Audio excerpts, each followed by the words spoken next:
범사에 기한이 있고 목적을 이룰 때가 있습니다. 금요일 날이 무슨 날인지 아시죠? 초소입니다.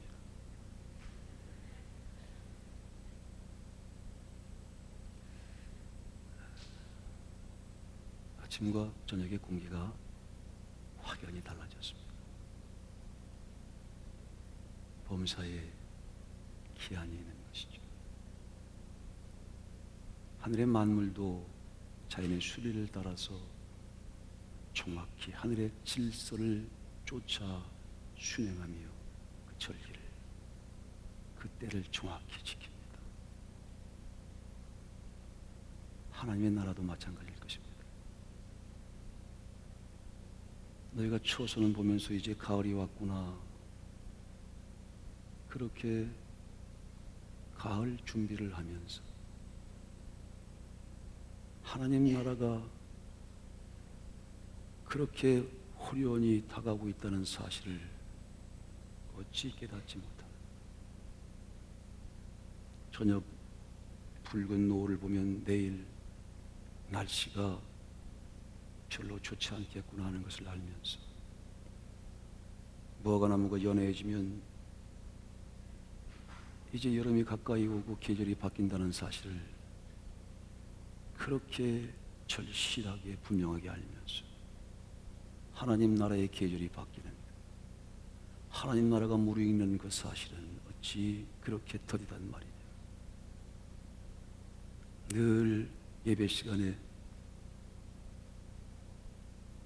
습관적으로 오는 그런 습관 속 매너리즘에 빠진 그런 신앙은 결코 주님을 경험할 수 없습니다. 항상 늦은 시간에 마치 의무처럼 참석하는 그 예배에 무슨 생명을 얻을 수 있겠습니까? 전조를 깨달으라 하십니다.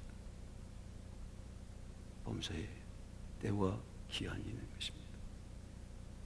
마지막의 때가 다 됐다 합니다.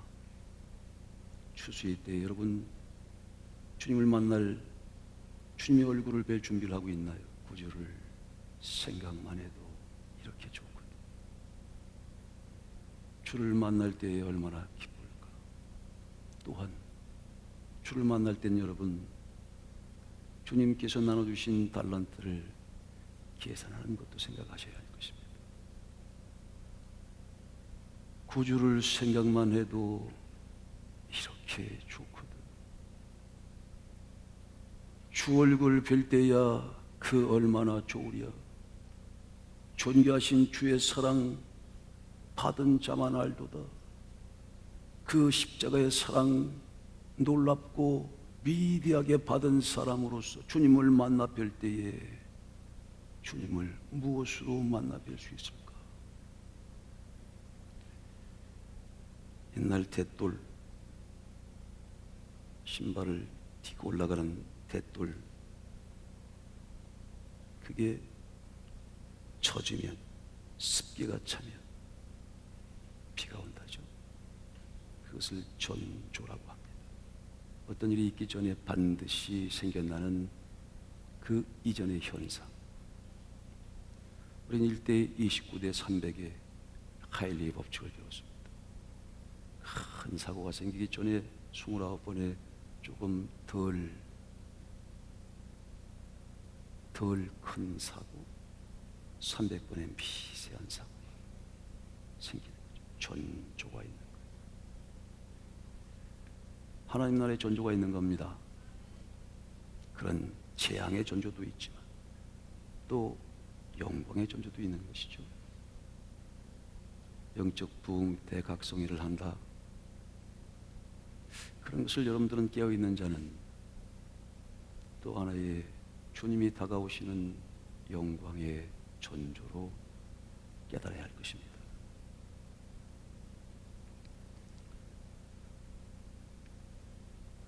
(40번의) 여름이 지났어요. 이게 또 곧장 늦어도 한 달이면 가겠지 하고 애굽 땅에서 홍해바다를 건너서 가슴 터지게 출발했던 출애굽의 여정이 1년이 지나고 10년이 지납니다. 이제 곧 도달하게 될 거죠. 11일이면 갈 수 있는 길이었으니 그런 기대를 할 만하죠. 그런데 30년, 39년이 됐어요. 39번의 여름을 보낸 것이죠.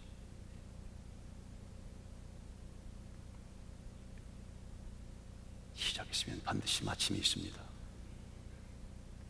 하나님께서 하나님의 나라를 비유하시듯 씨를 뿌리시면 그 씨는 반드시 자라서 이삭이 되고 열매가 맺어지면 추수할 때가 되나니 곧 추수 때라. 광야의 길을 시작했으면 40년의 여정이 채워지는 그날 정해진 시기가 있는 겁니다. 그리고는 그 전에 전조를 보이죠.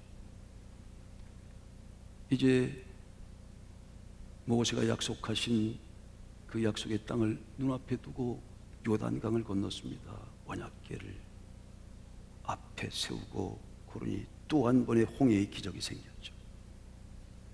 흐르던 요단 강물이 멈춰섰습니다. 그리고는 서서 박수를 칩니다. 40년 그 치열했던 광야 삶에 원망과 시비를 했던 사람들은 다 정리됐어요.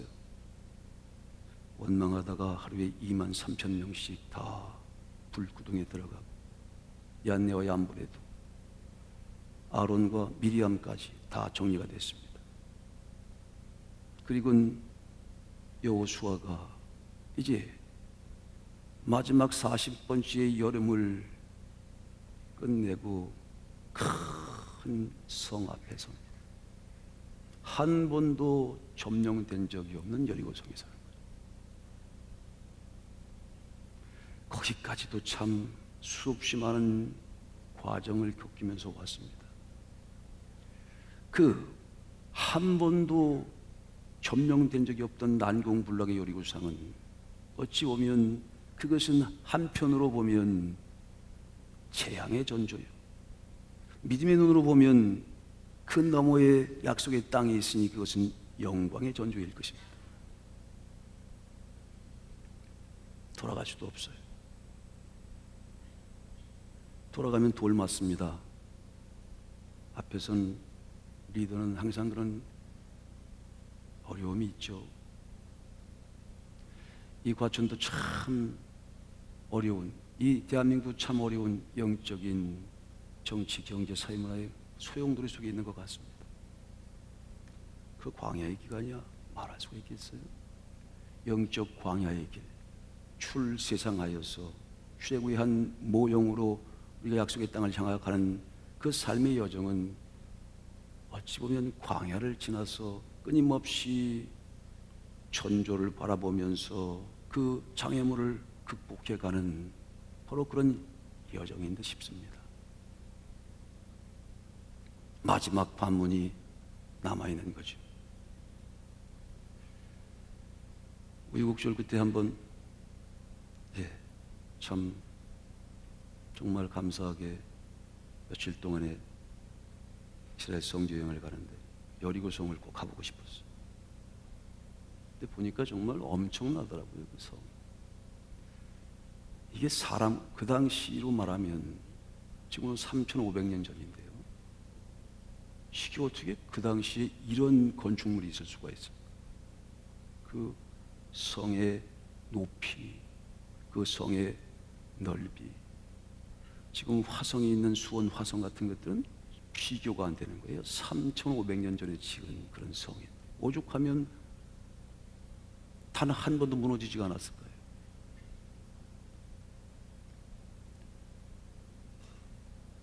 그 성 앞에 섭니다.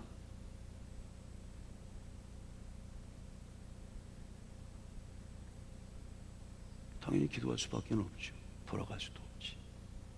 저 난공불락의 저 성이 딱 버티고 있지. 저걸 넘어서야 모세가 약속하신 약속의 땅에 들어가는데, 약속은 반드시 이루어진다고 믿는데 초기에 딱 버티고 있으니 이거 어떻게 할까? 반드시 이루어질 줄을 믿으면서도 확신하면서도 그 너무나 엄청난 위험 앞에, 그리고 자신의 백성들을 보니 훈련되지 않은 말하자면 오합지졸 같은 그런 백성들, 물론 광야에서 말씀으로 사는 법을 터득했기 때문에 주의 말씀에 순종하는 그런 하나님의 참 사람들로 만들어지기는 했지만 정규 군인이 아니잖아요. 그 엄청난 성을 정복하기에는 터무니없이 부족한 정신적, 물질적, 군사적인 여러 제한이 있는 것이죠. 그러니 고민을 합니다. 뒤를 바라보다 앞을 봐보면 정말 답답하게 그것이 옆을 받아 밤새도록 기도하면서 거기를 왔다리 갔다리 하죠. 그러다 한 분을 만나는 거 아닙니까? 큰 칼을 찬 시골이 장대한 한 분을 만나서 물어보죠. 그때는 제일 급한 질문이 이런 질문일 거예요. 우리 편이요, 적 편이요? 그렇죠. 다른 건 복잡하게 물어보겠어요? 우리 편입니까? 아니면 저쪽 편입니까? 그랬더니 이렇게 얘기하죠. 나는 하나님이 보내신 군대 장관이라. 얼마나 기뻤을까요? 그리고는 무릎을 꿇고 신발을 벗으라 했어. 모세처럼 네가 손끝은 거룩한 것이니 신발을 벗어. 이제는 네 방식대로 살지 말라는 거예요. 그 신발을 벗으라는 의미는 이제 이 거룩한 것의 거룩한 방법으로 내가 주는 말씀으로만 살라는 거지. 이제까지 살았던 모든 삶의 방식을 바꾸라는 뜻입니다. 그래서 신발을 벗고 이제 주님 말씀대로 그렇게 하겠습니다. 지금 다른 방법도 사실은 없습니다. 그래서 주신 전략이 참으로 황당한 거죠. 엉뚱한 거죠. 그런데 이 말씀이 바로 7바퀴를 돌아 하셨던 그 말씀을 전략으로 받는 거 아닙니까? 대단할 줄 알았죠. 뭔가 아주 과학적이고 조직적으로 탁 조직을 해서 1군, 2군, 3군 그럴 줄 알았는데 무조건 돌래. 그 말을 들으니까 돌아버리겠어.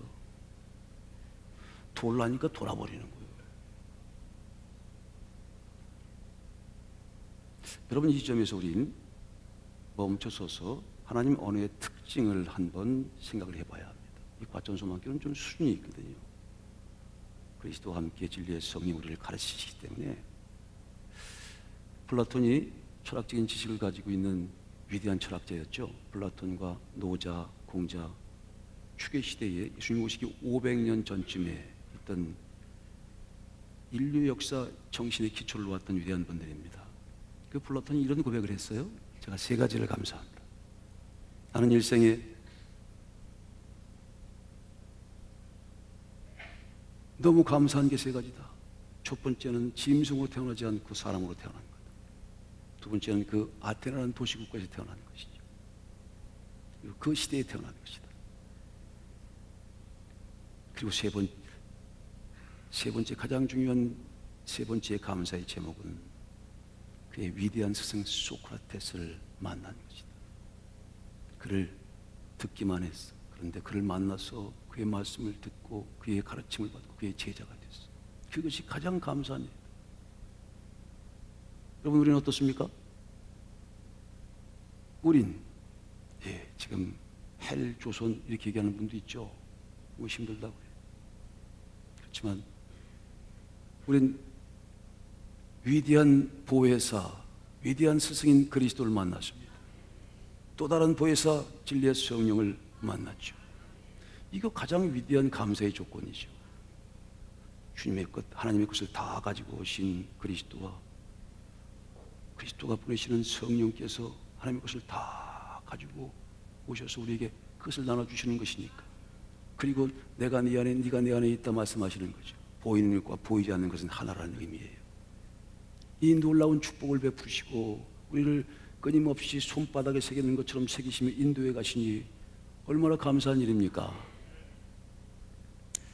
이 시점에서 우린 그리스도의 그 위대한 가르침, 그리스도가 보내시는 진리의 성령의 감동하심을 통한 위대한 가르침에서 이 복이 얼마나 위대한 것인가를 다시 한번 마음속에 새겨보고자 합니다. 이번 언어에는 두 가지 언어로 구분될 수 있습니다. 한 가지는 과학적인 언어로 얘기할 수 있죠. 분석적이죠. 설명할 수 있습니다. 그러나 또 한 가지 언어는 비과학적인 언어. 이게 조금 잘 어울리지 않는 말, 논리적으로도 잘 이게 납득되지 않는 말들, 잘 설명이 안 돼. 이성적으로 설명이 안 됩니다. 그런 것을 가리켜서 비과학적인 언어라고 얘기할 수 있죠. 아마 7바퀴를 돌라 하시는 말씀은 비과학적인 말일 거예요. 무슨 근거로? 그런데 거기에 생명이 있다는 거죠. 오늘도 여러분, 오늘 주님께서 영문은 모르지만 여리고성이 무너지고 또 그 여리고성이 무너진다는 의미는 어떤 거예요? 말씀으로 해석하다 보면 7째 나팔소리가 나면 소리를 지르고 그 순간 여리고성이 무너져 내립니다. 요한계시록에는 이런 말씀이 있어요. 7째 천사가 나팔을 불면 하나님의 비밀이 그 종 선지자들에게 전하신 것처럼 호련히 다 이루어진답니다. 이 말씀을 오늘 이 고린도서의 말씀을 딱 펴보니까 내가 너에게 비밀을 말하는데 7째 천사 마지막 나팔이 불려지면 너희가 썩을 것이 썩지 아니할 것으로 호련히 변한답니다. 말씀을 해석해서 이 말씀의 의미를 보면 이건 엄청난 말씀이죠. 비과학적인 말이에요. 논리적으로 설명할 수는 없어요. 그렇지만 이런 말씀이 얼마나 위대한 말씀입니까? 주님, 모세야 모세야, 그 음성을 어디서 봤어요? 가시떨기, 떨기나무 그 숲에 번지지도 않고 그리고 꺼지지도 않는 불꽃 사이에서 봤죠. 이런 말도 참 비과학적인 말이에요, 이게. 그런데 이런 말, 이게 바로 비과학적인 언어와 말인데요. 이게 바로 성령의 말씀이거든요. 이게 하나님의 말씀입니다. 이 말씀 중에 이런 말씀을 여러분들이 딱 던졌을 때 여러분들이 그것을 믿음으로 받아들이면 그 순간 성령을 받는 겁니다. 여러분, 이 말씀을 비과학적이지만 믿음으로 받을 수밖에 없는 거예요. 믿음으로 딱 받았더니 성령을 받게 하시고 성령의 활동과 함께 여러분들을 이끌어 가신다. 이 말씀 듣는 시간이 얼마나 위대한 시간입니까? 수학 공식 외우는 시간이 아니에요. 고린도전서 15장 51절에 마지막 천사가 7번째 나팔 소리를 낸다. 그 나팔은 말씀을 선포하는 거죠. 누가 빰빠라밤 나팔 분다고 하겠습니까? 아니면 우리가 나팔 부대를 갖다 놓지. 의미상 인을 뗀다는 것은 그 하나님 말씀이 공개되는 거죠. 감춰져 있던 말씀이 공개되는 것이죠.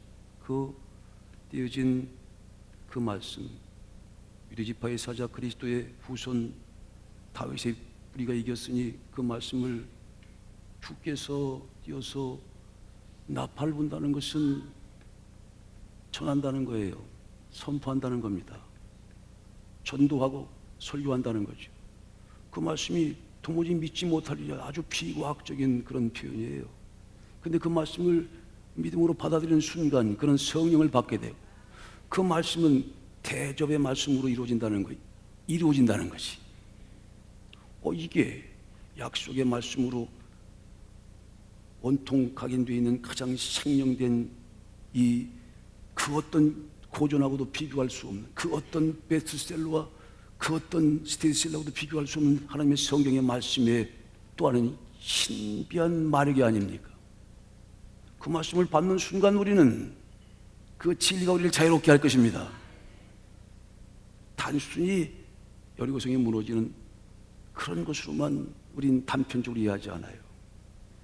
이 7번째 천사의 나팔, 말하자면 이 거룩한 진리의 성전에서 그리스도와 함께 그리스도가 부르신 성령으로 말씀을 전할 때 그 마지막 나팔 소리, 마지막 말씀이 전달될 때는 이 죽음을 이긴다는 겁니다. 이게 얼마나 엄청난 일인지 몰라요. 이건 100% 비과학적인 언어야.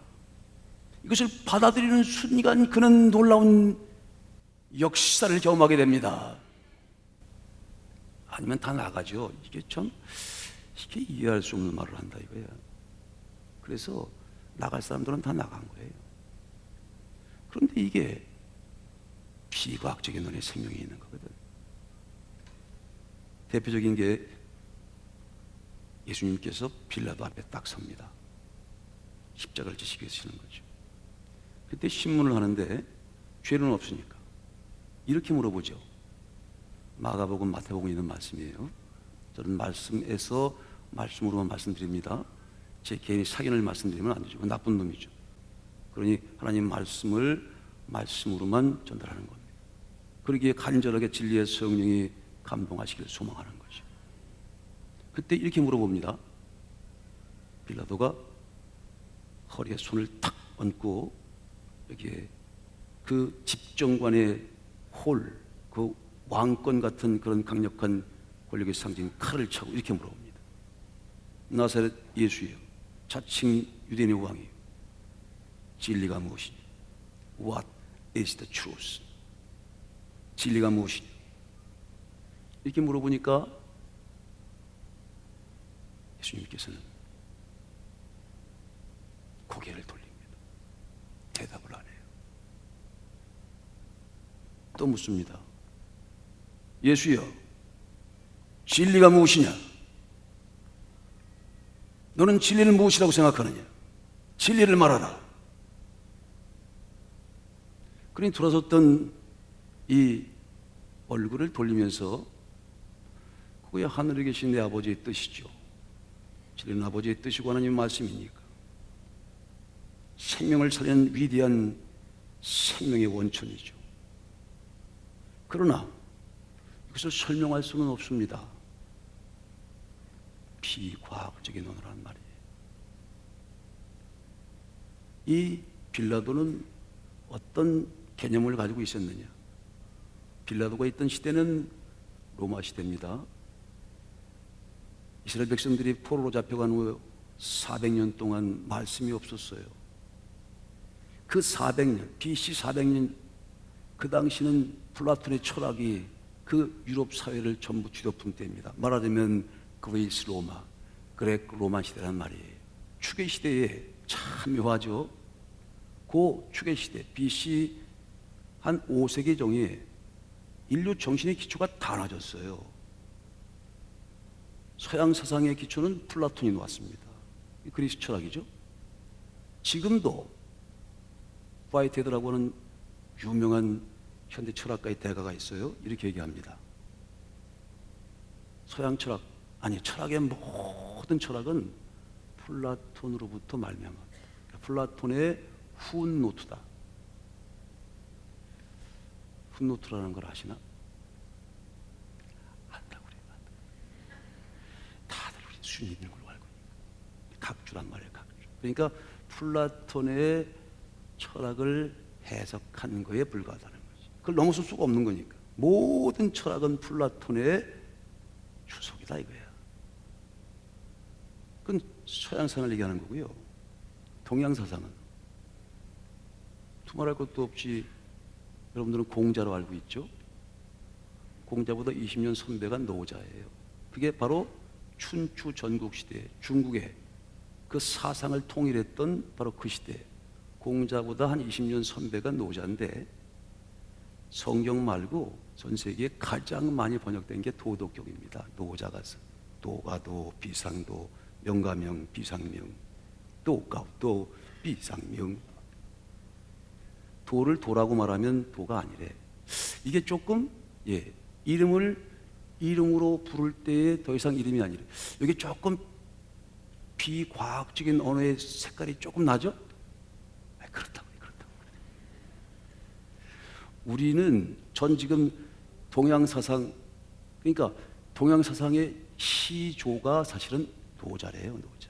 서양 사상의 시초는 누구예요? 우린 이 정도라니까요. 정신세계의 가장 위대한 정신적인 가치를 이렇게 말씀 시간에 가장 중요한 두 줄거리 얘기하는데, 이 두 줄거리보다 가장 위대한 차원이 높은 그런 가치가 어떤 가치겠어요? 두말할 것도 없이 예수 그리스도의 십자가의 도죠. 노자가 도를 얘기합니다. 도를 아십니까? 도를 아세요? 전 세계의 동양 사상을 전체 아우러서 유와 무가 서로 상생한다는, 그게 도의 기본인데, 잘 몰라도 돼요. 어쨌든 도가 모든 동양 사상의 시초라고 하는 건데, 그것도 도를 얘기하죠. 그 도와 십자가의 예수의 도하고는 어떤 차이가 있냐는 말이에요. 십자가의 도는 십자가의 진리라고도 하는데, 이건 차원이 다른 거죠. 플라톤하고도 이 철학적인, 오늘 막 얘기하는 십자가의 도는 유대인한테는 거리키는 것이요, 헬라인들, 이 그리스 철학을 하는 거거든요. 그 당시에 그리스 철학이 전 세계를 뒤집어 엎었으니까, 그 사상적인 기조화에서. 그래서 빌라도 그 속에 있는 거야. 그런데 그 헬라 철학으로 설명할 수가 없어. 그래서 어리석어 보이는 거예요. 폴리시니스다. 저거 참, 십자가에 못 박힌 그리스도가 그 안에 담겨져 있는 그게 진리다 그래? 그 참 어리석은 건데 하고 물어보는 거예요. 그들이 갖고 있는 과학적인 언어의 세계에서 볼 때는 정말 어리석은 거지. 그러니 예수님께서 진리가 뭐냐 물어볼 때 대답할 수가 없어요. 왜냐하면 갖고 있는 생각이 다르기 때문에. 빌라도 갖고 있는 그런 철학적인 기반에서 이성적으로 설명할 수 있는 그런 과학적 언어의 개념으로 생각하는 거고, 그리스도는 그 진리를 하나님의 뜻으로 하늘 차원 위로부터 오는 거죠. 그것은 믿음으로만 잡혀야 되는 거예요. 그러니 이 과학적인 언어와 비과학적인 언어는 차원이 다르단 말이죠. 근데 이 비과학적인 언어가 더 큰 힘과 능력과 모든 것의 원천을 가지고 있는 거란 말이죠. 십자가의 도, 예수 그리스도의 십자가의 도가 멸망받을 자들에게는 미련한 것으로 보이지만, 헬라인들한테는, 헬라 철학의 입장에서 볼 때는 아주 미련한 것으로 보이지만, 그것은 하나님의 능력이라. 구원받은 하나님의 사람들은 그건 하나님의 능력이다. 비과학적이지만 놀라운 능력을 가지고 있다. 하나님께서, 하나님의 아들이 어디서 오셨어요? 시간 바깥에서 왔죠. 영원한 것으로부터 왔죠. 거룩한 것으로 왔습니다. 그래서 시간 속에 있는 것은 차원이 달라요. 플라톤이든 노자든 공자든 그것은 시간 속에 있는 차원이에요. 시간 속에 있는 차원은 시간 속에 있는 문제를 해결할 수가 없습니다. 시간에서 가지고. 시간이 가져다 준 저주가 뭐예요? 죽음 아닙니까? 나도요 20년 전에는 얼굴이 이렇지 않았어요. 시간이 가져다 주는 저주, 이 양적 시간 속에서 이렇게 부패되는 거죠. 늙어진다는 게 부패되는 거 아닙니까? 이게 자꾸 쭈그러져요. 수분이 없어지고 하니까. 옛날에는 제가 안 그랬어요. 그런데 어쩔 수 없는 거죠. 죽음 왜 옵니까? 근본적으로 죄 때문에 오는 거 아니에요? 아니, 먹지 말라는 선악과를 먹죠. 그래서 그것으로 인해서 쫓겨났죠. 에덴 동산에 쫓겨난 거 아닙니까? 그리고 나서 죽음이 온 거죠. 죄로 인해서. 그 죄는 욕심이 잉태해서 죄가 된 거예요. 그 죄로 인해서 지금 죽음이 온 거죠. 뭐 욕심이 잉태한 즉 죄가 만들어지고 죄가 장성한 즉 사망이 왔느니라. 그래서 우리가 지금 죽고 사망의 종로를 타는 거 아닙니까? 시간 속에 있는 문제는요, 그런 문제를 해결할 수가 없어요. 노자 아니라 노자 할아버지라도, 플라톤 아니라 플라톤 할아버지라도 안 되는 거예요. 시간 바깥에서 와야 합니다. 그게 바로 예수의 십자가의 도예요. 이건 차원이 다른 거죠. 그 영원한 것으로부터 오셔야만 차원이 다르죠. 시간이 3차원, 4차원이라면 5차원, 100차원에서부터 오셔야, 그래야 시간의 문제를 해결한답니다. 이게 계형이라는 이론인 거지. 계형이론, 계단이론. 이 같은 계단에 있는 문제는 같은 계단에서는 풀 수가 없다. 그 한 단계 높은 계단에서 바라봐야만 풀어진다. 이 러셀이라고 하는 위대한 학자가 얘기한 겁니다. 아니, 죽음의 시간 속에 있는 문제를 어떻게, 그래서 공자도 안 되고 노자, 그 사상의 기반을 만들어냈던, 지금 중국도 다 공자와 특히 노제의 사상에 다 각인되어 있는 거예요. 그걸 넘어설 수가 없어요. 그 뒤에 모든 정치, 경제, 사회 문화가 다 그 문화 속에 뿌리 잡혀 있는 거예요. 그들은 뭐가 없는 거예요? 예수 그리스도의 십자가의 도가 없는 거죠. 그러니 그들은 아무리 철학적인 지성을 가지고 얘기한다고 하지만 지구를 벗어날 수는 없어요. 지구를 쳇바퀴처럼 돌아가. 왜? 시간 속에서 난 사상이니까. 아무리 고귀한 인간의 지성이라고 하더라도, 그것이 아무리 과학적으로 논리적으로 한다고 하더라도 그 시간 바깥을 벗어날 수가 없습니다. 그냥 죽는 거죠. 그래서 노자의 묘도 있는 거죠. 플라톤의 묘도 있습니다. 그렇지만 예수 그리스도의 묘는 없어요. 주님은 부활했다가 다시 살아나셔서 하늘로 올라가셨으니까. 그래서 차원이 다른 거란 말이에요. 예지, 또 무슨 자비, 사랑하고 비슷한 것 같지만 기독교에서 말하는 것하고는 근본적으로 달라요. 근본적으로 기독교는 2%가 다른 거예요. 어떤 게 다른 겁니까? 영혼으로부터 왔다는 거지. 이게 십자가의 도의 매력입니다. 근데 이것은 영혼으로부터 온 것이기 때문에 과학적이질 않아요. 과학적으로 설명이 안 되는 거예요. 하시마 볼메르크라고 하는 바르셀로나 올림픽 1500m의 금메달리스트가 있답니다. 알제리 분인데요. 금메달을 땄어요.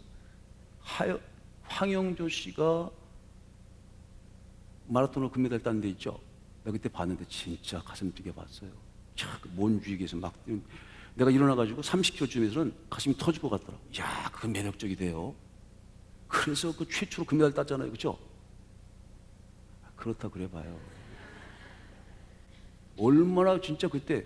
근데 그때 그 같은 올림픽에서 하시마 불미르크라고 하는 아랍 여성인데 금메달을 딴 거예요. 1500m. 그리고 인터뷰를 했습니다. 기뻐해야 될 거 아니에요. 눈물을 펑펑 흘리면서 손을 벌벌 떨면서 이렇게 인터뷰를 했다고 그래요. 난 이제 저기 알제리인데 알제리 못 간다는 거예요. 아니 우리 같으면 금메달을 땄으면 구미환영을 해야 되는 거지. 근데 못 간대. 펑펑 울면서. 왜냐니까 가면 죽는데 자기뿐이나 자기 가족들이 죽는데요. 지금도 살해 위협이 있대요. 그 이유가 뭡니까 그랬더니 아니 달리기 하려면 짧은 반바지 입고 뛰잖아요. 거기가 이슬람 국가래요. 히잡을 입고 뛸 수는 없잖아. 그래서 다리를 드러내고 뛰었는데 이슬람 국가에서는 다리를 드러내고 뛰면 맞아 죽는다네, 돌로. 그래서 이게 다리를, 아니 여자가 말이야 다리를 드러내, 넌 오면 죽는다, 네 가족들도 죽어. 사회 위에 있어가지고 고향으로 못 간대. 이게 얼마나 웃기는 얘기예요? 안 웃기면 마시고.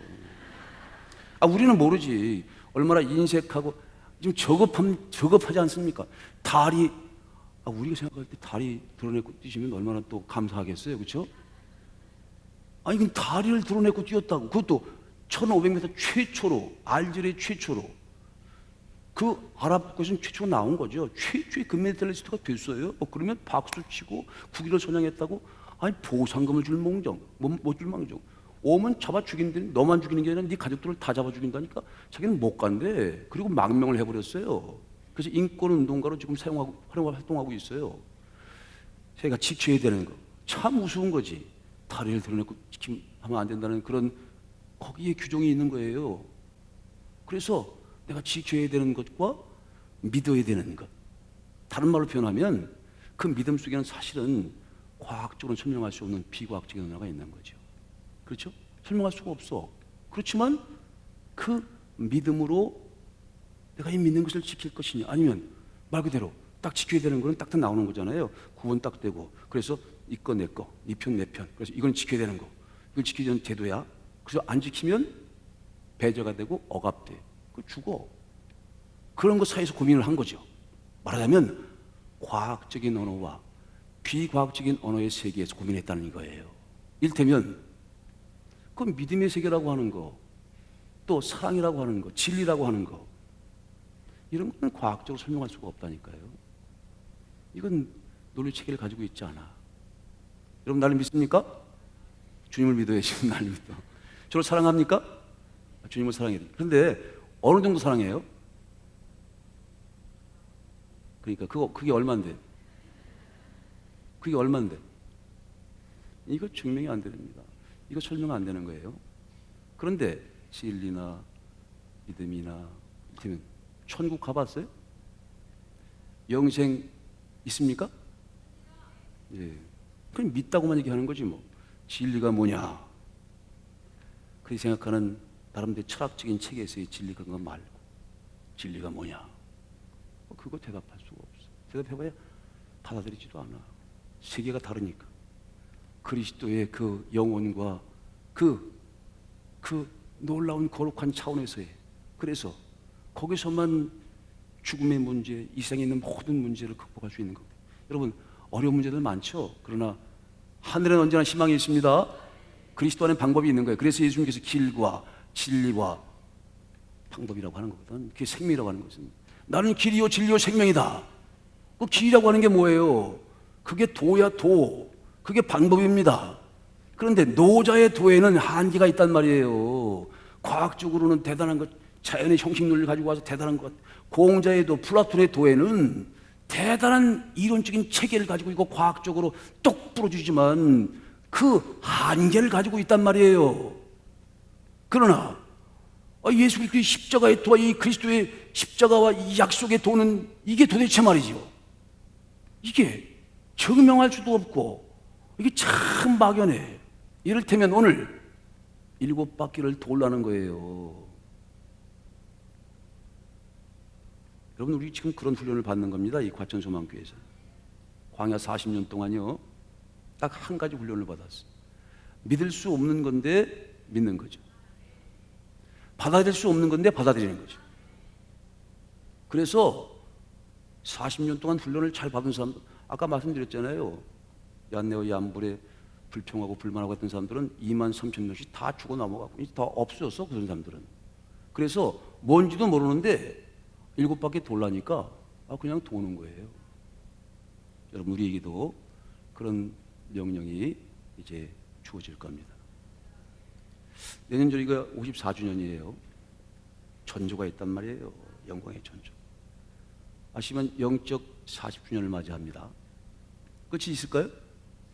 근데 하나님께서 말씀하실 때 이 비과학적인 언어로 명령을 하실 게 분명해. 왜? 생명은 거기에 있습니다. 그래서 우리가 전혀 이해할 수 없는 것들을 용하실 수도 있어요. 그렇죠? 7바퀴를 돌라네. 그래서 7째 날 7바퀴를 도는데 6바퀴를 돌고 에이씨! 그리고 다 간 사람들이 많아요. 먼저 다른 데로 돌아간 사람들이 많다는 거지. 근데 조용해. 소리 내지 말고 그냥 무조건 돌아. 그러면 그래, 하나님께서 말씀, 이게 이해할 수는 없어. 그렇지만 믿음으로 도는 거지. 그래서 한 사람도 유동함이 없이 질서를 딱 지켜서 이게 7째 날 6바퀴를 돌고 마지막 바퀴를 돌고 나서의 장면인 거예요. 그리고는 나팔을 부르라는 거지. 나팔을 부니까 그 나팔을, 우리로 말하면 이 성경 전체, 구약과 신약과 계시록의 말씀을 전체를 통으로 놓고 이렇게 해석할 수 있는 거잖아요. 하나님 말씀이, 마지막 말씀이 선포되면 그 말씀대로 그 말씀을 따라 돌았더니 죽음의 성이 무너졌더라. 맨 마지막에 멸망받을 원수는 사망이니라. 단순히 7째 천사의 나팔소리가 날 때 무너지는 게 여리고성만이 아니란 말이에요. 그 의미는 우리 모든 장애물이 다 무너진다는 거예요. 제일 마지막에 죽음의 성도 무너진다는 겁니다. 그래서 첫째 부활이 생기는 거예요.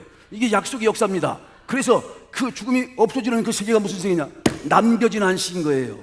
안식의 때가 있는 거죠. 여호수아에게 허락했던 안식, 그건 일식인 구출이에요. 출애굽에 들어가서 거기서 약속의 땅을 7바퀴 돌고 여리고성이 무너져서 그 성을 밟고 올라가서 그 땅을 차지하죠. 그게 약속의 성취인데 그것은 일식인 구출, 약속의 영적 출애굽 역사의 예표의 사건인 거죠. 앞으로 어떤 일이 있습니까? 죽음이 무너진단 말이죠. 죽음이 전도에서 오신 분 많이 있다 그랬잖아요. 죽음이 무너진단 말입니다. 죽음의 성이 무너지는 거죠. 요한계시록 10장 7절의 말씀을 우리가 읽어볼게요. 함께 우리 읽습니다. 자, 시작. 7째 천사가 소리내는 날. 어떤 천사가? 7째 천사가 소리내는 날 그의 목을 나팔을 불려고 할 때에 하나님이 그의 종 선지자들에게 전하신 복음과 같이 하나님의 그 비밀이 이루어지리라. 이것이 하나님 말씀이 선포되면 여러분, 그러니까 그 순간이 다가오고 있음을 전적으로 느끼란 말이에요.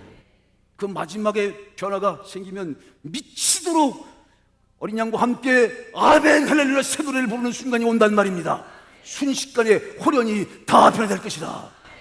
고린도전서 15장 51절의 말씀을 이어서 읽습니다. 하나님 말씀을 읽는 거예요. 하나님 말씀이 함께 읽어보십니다. 보라, 내가 너에게 비밀을 말하노니 우리가 다 잠잘 것이 아니요 마지막 나팔에 순식간에 홀연이 다 변화될 것이라. 나팔 소리가 나매 죽은 자들이 썩지 아니할 것으로 다시 살아나고 우리도 썩지 아니할 것으로 죽음을 극복하고 다시 변화될 것이라.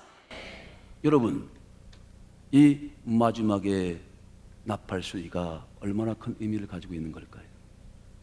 이 마지막 나팔에, 이 마지막 말씀에 여러분들이 변화되면 죽음이 없는 세상이 오는 거죠. 그 약속이에요. 그걸 남겨진 안식이라고 표현합니다. Sabbath rest, 남겨진 안식인데요, 그건 인류가 한 번도 받은 적이 없어요. 에덴의 새 주인한테만 주어지는 축복입니다. 죽음을 깨부수고 그리고 들어가서 영원한 안식을 누린단 말입니다. 그 안식할 때가 남겨져 있어요. 범사에 기한이 있고 목적을 이룰 때가 있느니라. 40년 여름이 40분 지나고 나서의 어느 날 가을 초엽에 여호수아가 그 성 앞에 섭니다. 여러분, 우리도 이렇게 한 여름을 지나고 또 한 여름을 지나서 이 가을의 앞에, 추수의 계절 앞에 딱 섰을 때 그것을 느낄 수 있어야 하죠. 깨어있는 자는 일곱째 천사가 나팔을 불면, 하나님의 말씀이 선포되면, 어디 선포되겠어요? 하나님 말씀은 진리의 성경에 선포되죠. 그리스도의 몸된 성경에 선포되죠. 하나님의 종을 통해 선포되죠. 그 하나님의 나팔이 선포될 때, 하나님 말씀이 선포될 때, 그것을 비과학적인 건데 돌로 하시면 도세요. 여러분들에게 다, 전부 다 오른쪽에 빨간 벽돌 한 장을 듣고 행복마당으로 모이셔서 손을 들고 있으십시오 라고 말할 수도 있어요. 이게 뭔 말이에요? 이게 무슨 얼토당토하는, 7바퀴를 돌아가는 말보다 더 웃긴 얘기지. 아니, 산중턱에다가 배를 만드는 일은 그 얼마나 웃기는 얘기였어요. 그것도 산중턱에다 배를 만드는. 여러분, 그렇게 전혀 비과학적인 언어로 여러분들에게 말씀이 선포될 것인데, 우리가 오늘 이 시간에 영적으로, 물질적으로, 또 영육간의 모든 질병이 고쳐질 겁니다. 그것과 함께 우리가 하나님의 말씀으로 준비하는 거예요. 마지막에.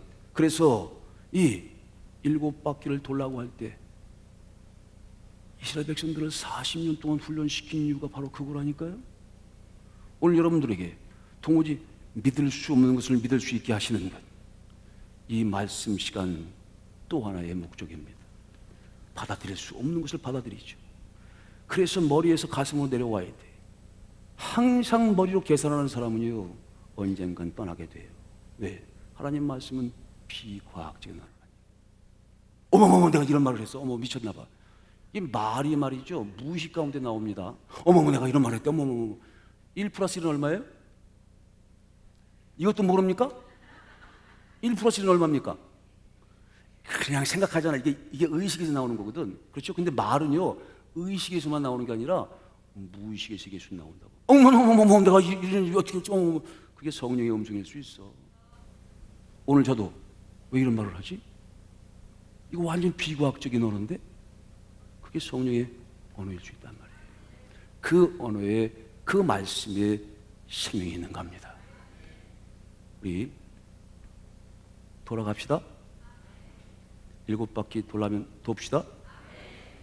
이게 바로 성령을 받는 순간이요, 하나님의 사람으로 거듭나는 시간이요. 또 돌다 보면 모든 문제가 다 해결됩니다. 뭐 어렵다 그러지만요, 고센 땅에는 흉년이 없는 거예요. 하나님 사람들 지켜주십니다. 그것 역시 믿음으로 가는 거죠. 그래서요, 하나님이 이 성경은요, 잡단식을 하는 게 아니고 약속에 대한 믿음을 갖게 하는 겁니다. 약속이라고 하는 것, 그렇죠? 남겨진 약속이 약속의 아주 최고봉이에요. 남겨진 약속을 믿고 마지막 나팔소리의 마지막 말씀을 믿을 때에 그는 호련히 썩지 아니할 것으로 변화될 것입니다. 여러분, 그 순간을 맞이하는 순간이 얼마나 엄청난 축복의 순간이고 환희의 순간이겠어요. 돌아가지 마세요. 끝까지 함께 갑시다. 그 일들을 감당하기 위해서 여러분들에게 이 귀한 모든 일들을 하면서 영적으로 물적으로 여러분들에게 소중한 사명을 주는 거예요. 자발적으로 하는 거죠. 하나님께 드리는 헌물 11조 이거요. 이 역사는요, 값없이 주시는 거예요. 값없이 주시는 겁니다. 그렇지만 싸구려는 아니에요.